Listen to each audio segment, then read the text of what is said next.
Hello বন্ধুরা, তোমরা কেমন আছো? আজকে নিয়ে আসলাম চাপিলা মাছের রেসিপি।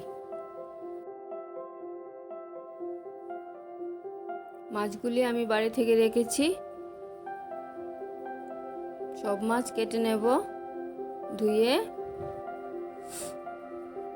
হলুদ লবণ মেখে প্রথমে মাছগুলি হালকা হালকা করে ভেজে নেব।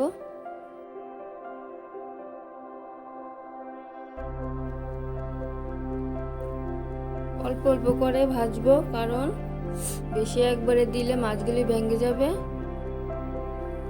আমি একসাথে মেখে বসিয়ে দিতে পারতাম, কিন্তু এগুলি একেবারে ছোট নয়, আবার বেশি বড়ও নয়, তাই আমি হালকা করে ভেজে নিয়ে রান্না করলাম।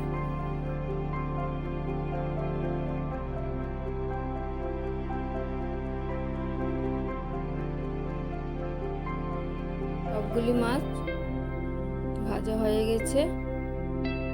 এখন কি কি লাগবে নিয়ে নিলাম।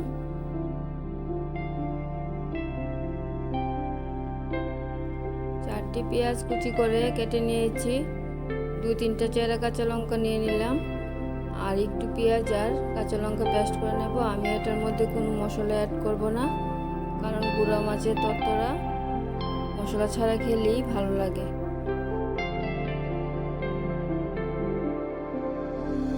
আমি আমারভাবে রান্না করেছি, তোমরা খেলে দিতে পারো। কড়াইতে তেল দিয়ে আগে পেঁয়াজগুলি দিয়ে হলুদ লবণ দিয়ে ভেজে নিলাম। ভালো করে ভাজা হয়ে গেলে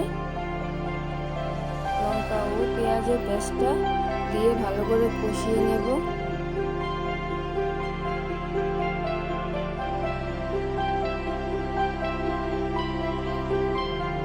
কালারের জন্য একটু কাশ্মীরি লাল মরিচের গুঁড়ো দিয়ে দিলাম।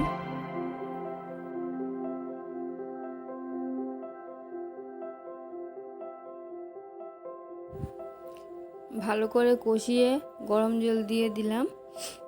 এটার মধ্যে ঠান্ডা জলও দিতে পারো, এটা তো কোনো সবজি নেই। আমার কাছে গরম জল ছিল তাই দিয়ে দিলাম।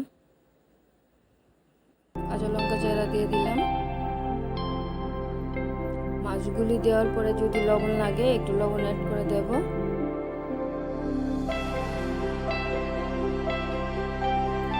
ঝোল ফুটে গেলে ধনেপাতা দিয়ে নামিয়ে নিলাম।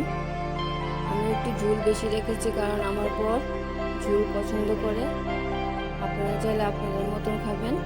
রেসিপিটা ভালো লাগলে লাইক কমেন্ট শেয়ার করবেন, আর আমার চ্যানেলটাকে সাবস্ক্রাইব করে পাশে থাকবেন।